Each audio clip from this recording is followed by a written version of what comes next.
Sanibona, phinde-ke nibikelele nje futhi nangalesi sikhathi, nangalo mzuzu. Kuhlezi nje kunezinto ezimangalisayo uNkulunkulu ake aziveze, especially when it comes to izinto ezama-lessons kakhulu eziyizifundo kithina. And I know ukuthi lo myalezo ngizodlulisa njengamanje, it doesn't apply to abanye abantu, but it was just a lesson for me. Kodwa engithanda ukuthi nabanye abantu badluliseleke kuyona bayazi. So this is more of a very personal dream. Iphupho nje eli-personal kakhulu beliqondane nami ngqo, kodwa ngokudlulisela ngikholwa uNkulunkulu nje ukuthi ngidlulise.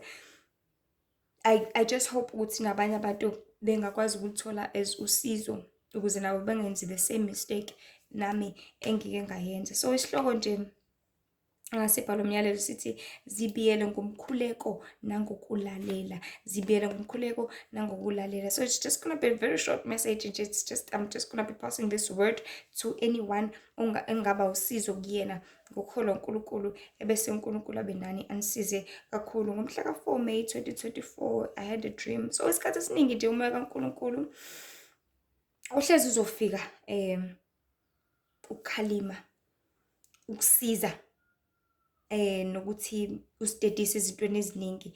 But if you do not listen to umoya kaNkulunkulu, uyacunuka bese uyakudedela uwenze ukuthi okay ziboneleke, wenze ngokwakho ukubona. Uzokuyeka kanjalo zilime ziyetsheni. Kufana noma uzotshela ingane ukuthi ayigeze izoshawa isikhathi khona ingeke ziyashiwa imoto iyeza manje ayigeze. Uma izolobe ishona le nale yona ingakulalela ingafuni ukugeza, uyayiyeka ukuthi okay ayilime zetsheni khona ezobona ukuthi bengiqinisile kangakanani, khona ezobona ukuthi kwenzakalani uma ungalaleli. And ngokuyekela kwakho kanjalo ingane leyo igcina iyona eba senkingeni ngokuthi mayisi-late siyakhala kawe imoto isingishiyile. But okusemqoka ukuthi kumele iyenze lento iyaleza yona. If ingayenzi then iyona ezoba esenkingeni. So now the Spirit of the Lord will come at night ikuvuse ikutshele. So what happened to me ukuthi umoya kaNkulunkulu came at night. I think it was around 3, and the Lord, okay, sorry, before I go to the dream, I was saying umoya kaNkulunkulu uzokuvusa ukuthi ukhuleke, but if ungakwenzi lokho uzokuyeka khona uzobhekana nalento ozobhekana nayo and khona uzofunda ukuthi kwenzakalani if ungalaleli noma kuye kuhlaseleke. Khona uzofunda ukuthi engalaleleni kwakho imiphumela iyiphi. So ekugcineni kosuku nguwe osuke uzoba nenkinga, even though umoya kaNkulunkulu is always at an advantage. Yes, umoya kaNkulunkulu is always at an advantage ukuthi ubone izinto eze-spiritual ne, kodwa izinto that cannot be seen in the physical.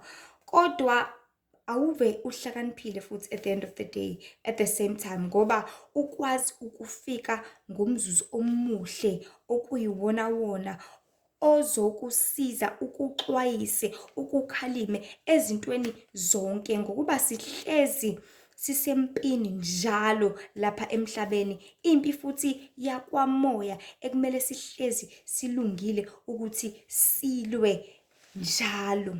So ngomkhuleko, well, ngiyazi this, as I was saying, this is a lesson for me, but I just really hope ukuthi khona umuntu engamsiza nalapha ngaphandle.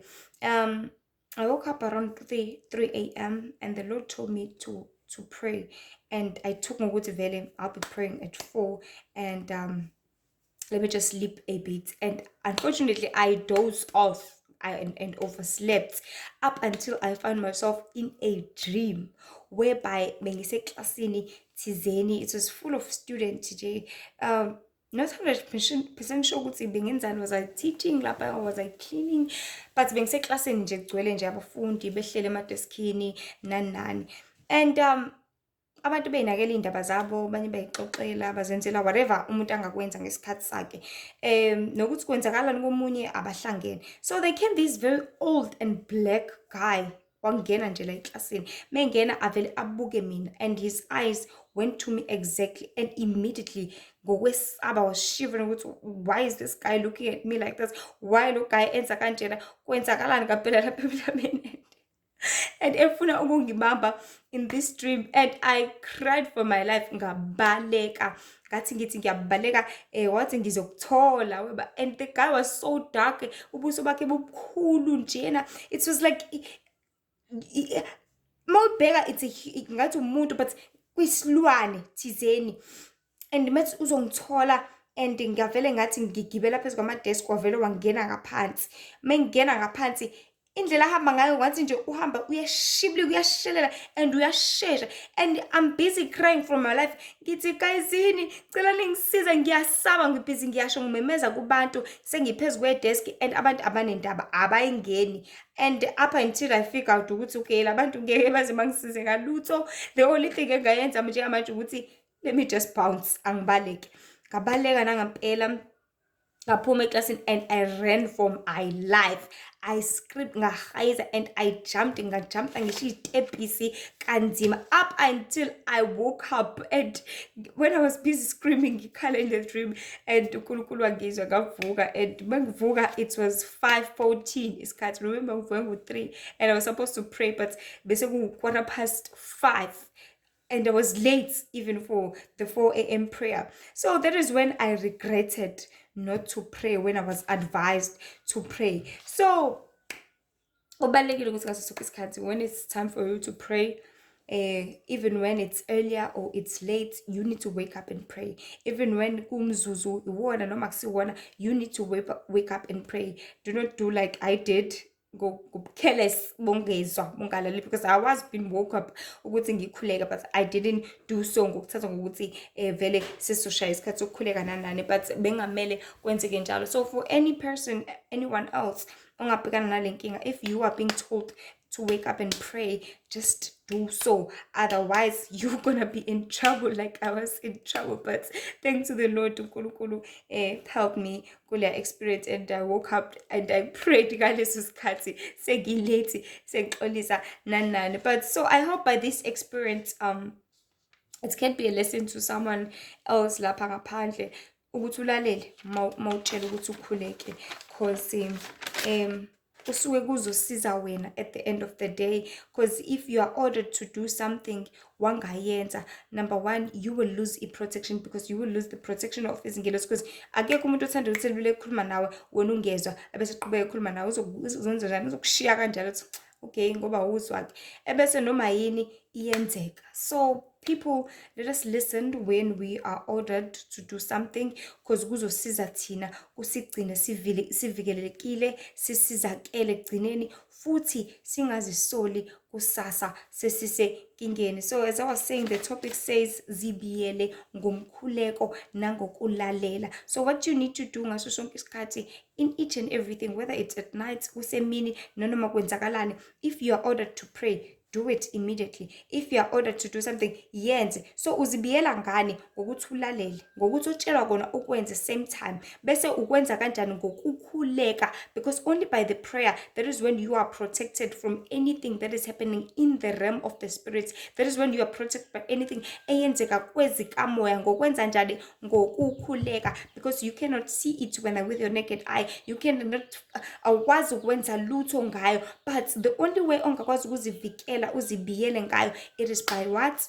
By umkhuleko. So I just hope this short message, which was a very huge lesson for me, can be a huge lesson for someone else. Ukuthi izinto ungathathi ngokujwayela, ungathathi ngokucabanga, ungathathi ngokubona ukuthi usayivele kuzokwenza ukuthi no, just do whatever you are told ngaleso sikhathi, because kuzosiza wena futhi kuzokhulula wena ezintweni zonke. So people, be careful lapha emhlabeni kuyaliwa. Be careful, imimoya ihlezi izama intuba, ihlezi izama ukulwa, ihlezi izama zonke lezi zinto, but kulala kuwena ukuthi ulalela kangakanani futhi uyakwenza yini oyalezwe ngakho khona uzozisiza wena. This is just a short message nje ukuthi zibiyele ngomkhuleko nangokulalela. Lishithemba nje lo kaMzobe, Nkosi nje ibe nani, inibusise kakhulu. Ungakhohlwa ukuthi uNkulunkulu uyasizonda isono, uNkulunkulu uyabuthanda ubungcwele. Nkosi nje ibe nani, inisize. Other videos akhona ku TikTok,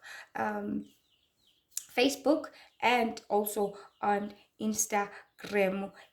Nkosi nje ibe nani, inisize kakhulu, nilalele, nizibiyele ngomkhuleko ngoba sisempini kuyaliwa each and every day lapha emhlabeni. Amen.